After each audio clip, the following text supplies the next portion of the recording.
Hey everyone, it's John, I'm right here. Hey, you know what? Anyway, it's morning time. I got my coffee over here. I got thermos of coffee, you know, it's from yesterday. It's still fucking hot. You just get a good thermos of coffee. Buy your coffee at Arco in the morning and just boycott Starbucks altogether. Hell, I got ripped off at Starbucks. It's overpriced fucking coffee and you're getting the same shit down at Arco. And by the way, regular coffee I think has more caffeine in it than what they're selling down there, this espresso with milk and stuff in it. You know, dairy products, they're not that good for you in many ways, and I guess you need to have, you know, vitamin D, so get out in the fucking sun and goddamn have a nice day, says John T. right out here in the Pacific Northwest. And you know, here's a couple cars that I picked up, and gosh, I like these ones. I got this here new Chevy truck. Isn't that a gosh darn nice Chevy truck? And I got another car. It's a little race car, you know. Things are getting thin down there. I think that we got Hot Wheels down here in Washougal, Camas. No, that's clearly in Camas. You know, clearly in Camas. The grocery outlet is in Camas. I have to go across the border, so to speak. I'm right here on 6th Street, you know, and I'm on the borderline. Like, you know, Madonna sings, Madonna. Borderline. Anyway, I've been having a little fun singing and stuff. I just want to have a mellow life, you know. I don't want to give no waves. I don't want no waves at me. Because Satan and Eve can fucking come and bother me.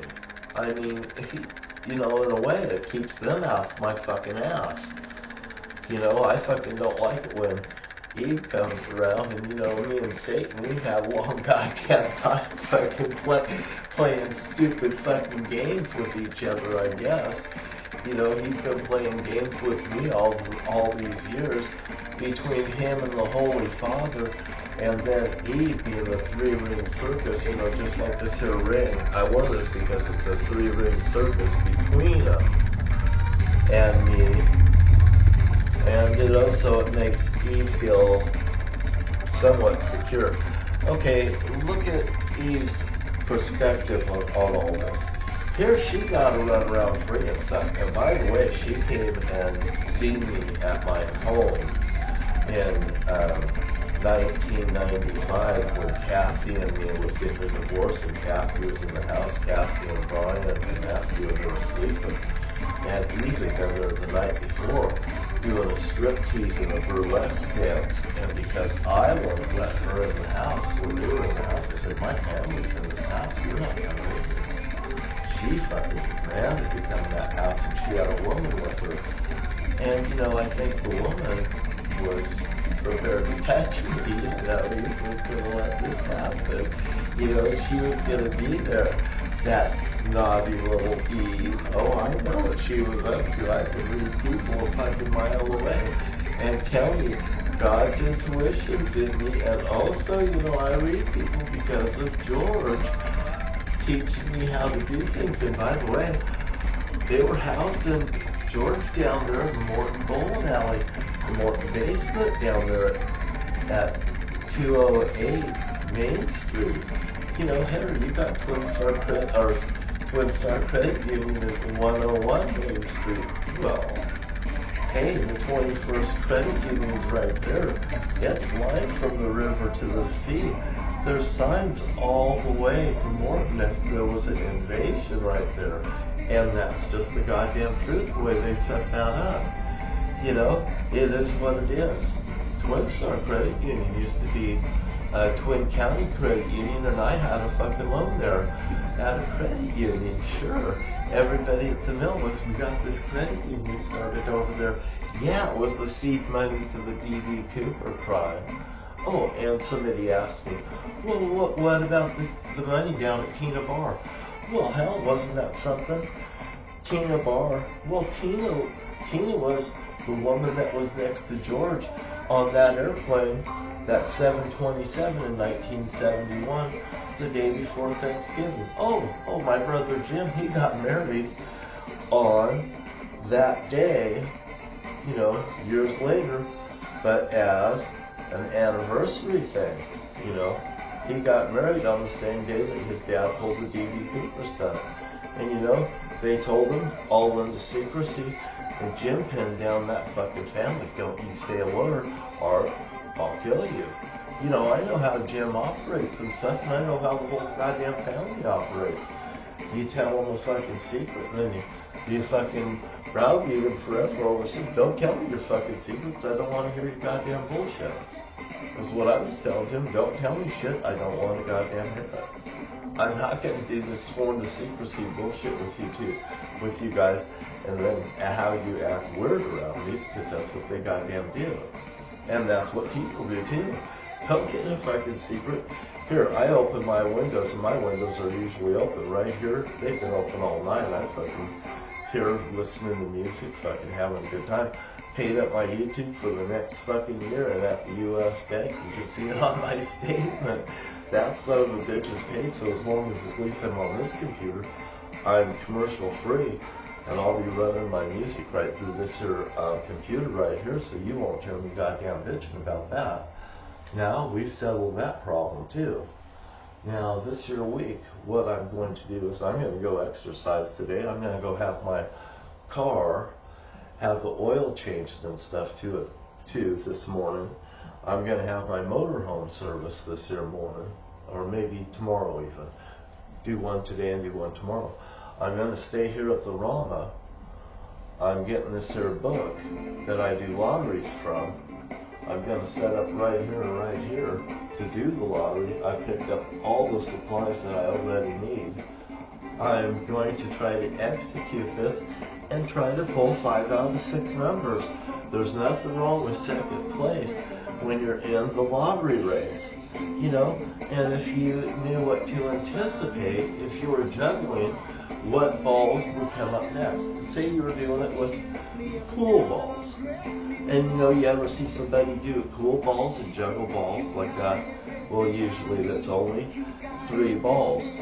There's one in each hand, there's one in the air. They do a simple juggling like that. There's some people that can juggle a bunch of bowling pins and stuff like that. And I don't want to go into talking about doing bowling pins in front of my dad. I'd only do 2. But sitting there flipping them like this, and all of a sudden he screams at you and knocks down all the bowling pins in the machine, and you just run through the machine and trying to stop it. It's quite a sight, I'm sure. And quite a story too. I've got a lot of stories. And by the way, George says, yeah, you don't want to knock down all of his goddamn bowling pins in the back of the bowling alley. I put him up as fast as I knocked him down. Believe me, you have to be that happy. You don't want one of those, So anyway, I'm going to work on setting up this lottery. I want to do it. I want to execute it. I'm going to go up and I'm going to work out. I've been working out. I've been meeting people. I met, the other day, lady that I came in here and seen. I made amends on Easter. I made amends. This here woman, her name is Linda. She works down at the Chevron. And she was a C-U-N-T to me. She treated me like garbage because my Twin Star bank account card did not work. When I wanted to come in and fill up my motorhome and get a cup of coffee, she took the cup of coffee right out of my hands. And I said, there's a mistake here. And she's like, there's no mistake. Get the fuck out of here. I don't put up with this shit. And that bitch was so fucking rude that it caused a feud between me and her. Well, I went over and I offered her a little silver car. It was a little Porsche is what I gave her. I gave a worker in there. I said, she's quitting in a week. Well, it's good that I came in. I wanted to make amends of it. I wanted to hold her thing.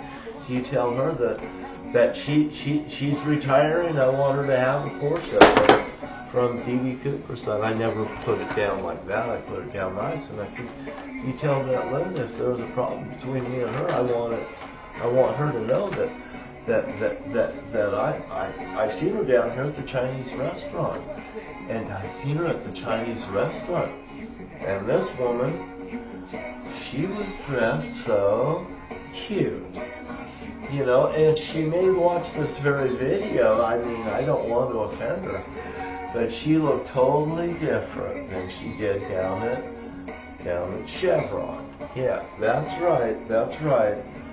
And I said, don't I know you from Chevron? She goes, well, I don't want to talk about that. That's where that. And I said, I understood. I just was quite amused how she came from the restrooms, came out. And she came across and, you know, she said that she sat there all prim and proper. And all of a sudden this gentleman comes out. And he comes out and he's got these glasses, and she's picked them out for him over at Walgreens. It's next door to the grocery outlet. And they were $37. And he's got them on, you know, and I can tell that this sort of transactions happened. And Linda's over here did something nice for this guy, and, you know, it looks like they're going to become a couple. I have no problem with this one. And I said to the guy, you know, I said, well, I like them. I said, they look good. And I was sitting right there, and Linda was sitting just next to me. And he's going to sit right here between us pretty soon. I was about 8 feet away from her, you know, I'm not sitting right next to her. And I said, well, I like them. I said, I like your style. Like that. And I looked over at her, gave her a little smile like that. And, you know, he comes over and they sit down and, you know, they're talking and stuff. They get their order and they get up to leave. And I said to Linda, I said, well, it sure is nice to see you. And you two have a really nice day. And I just shined him on, you know, did my own John Wright thing.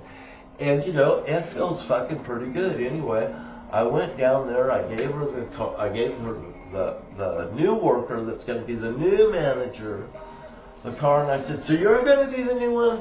I'm going to have to come in here and sweet talk and kiss your butt, huh? You know, and she just laughs and stuff like that. And you know, I mean, I get to meet people and, you know, do the funnest things out there on the road. I mean, it is really fun. And God Almighty is with me. And, you know, when we do things. It's like going to the police station. You know, God's like, He wants me to go to the goddamn police station and confront the cops or tell them what I'm attempting to do, because once I do it, I want them to know this isn't a fluke.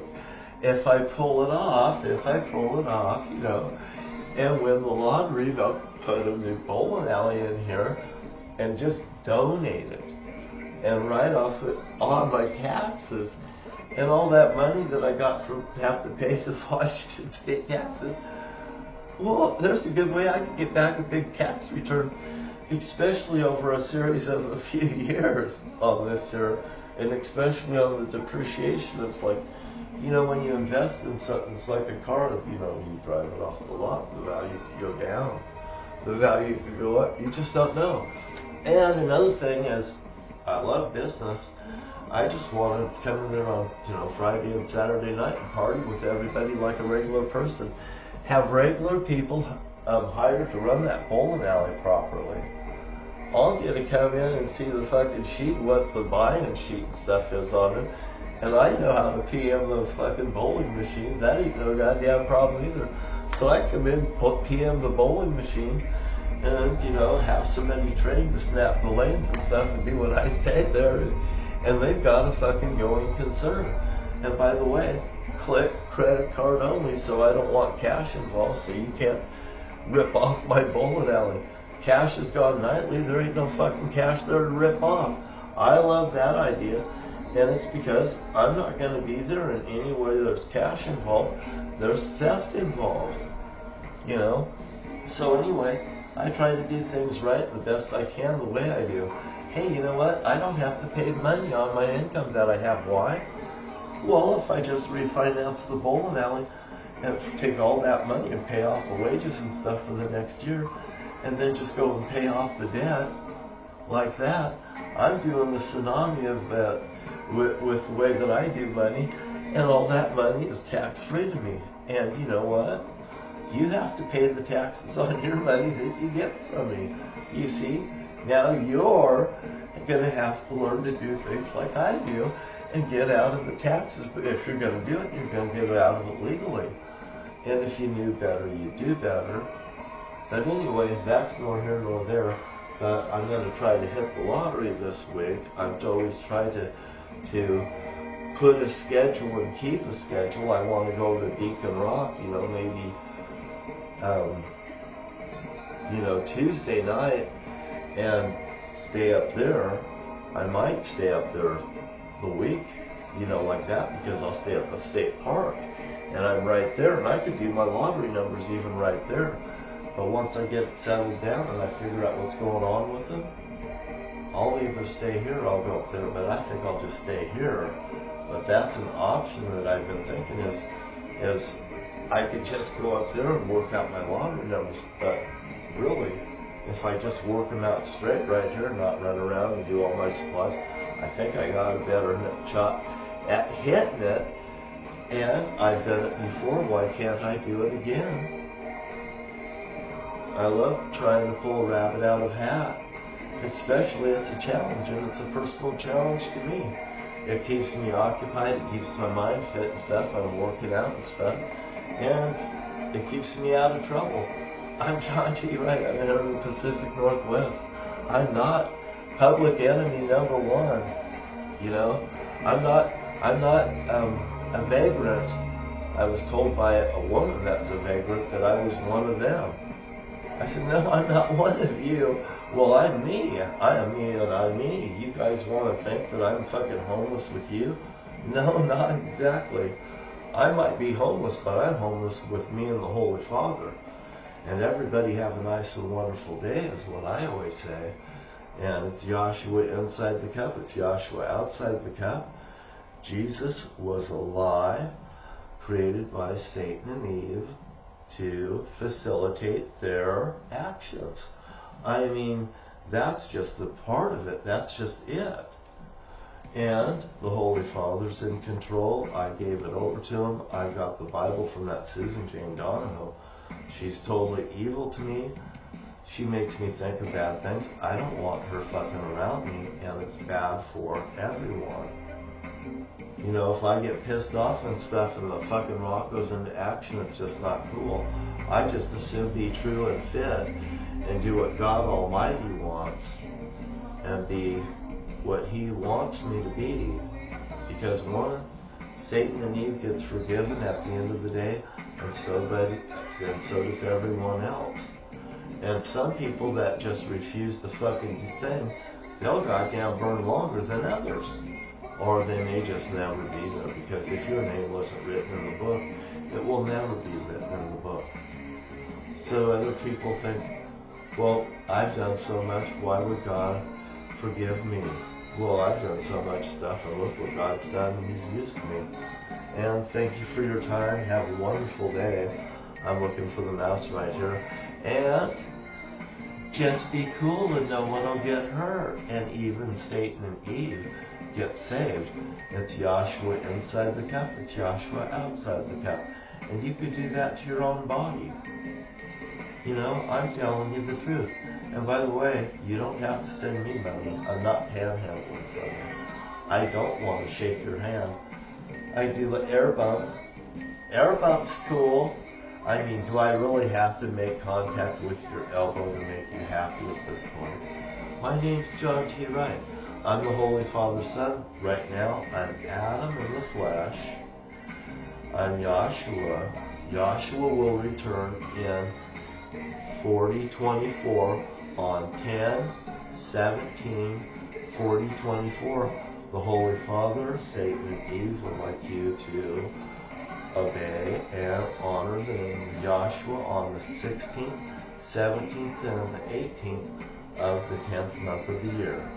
You can have gooey duck or clams, seafood, is what I would suggest, since that's what God had me eating over Thanksgiving when you guys all ate turkey, you little turkeys, Satanists, all having a ritual, killing that bird, not even saying prayers to the Holy Father anymore. A lot of people, they don't even say grace. Shh. We don't need to talk. We know what we've done. Hey, God knew what you were going to do before you ever did it now, didn't he? And did he not know you before you were placed into your mother's womb? Now. You go look in the Bible, go look that stuff up. I talked to a man about that just the other day, and Yashua is the name of the Lord. Am I saying something that is not true? He says, well, that's the true Arabic name. And I said, well, there you go. I said, well, why don't you just say it inside the church? If it's no big deal, why do you say Jesus? If you can't say Yahshua's name in your church, well, you're denying the true name of the Lord. And there you go, and you have a great day. And I'll talk to you later. Bye-bye. My name's John T. Wright, and you'll catch me right here whenever the wind blows. I'll talk to you later. Bye.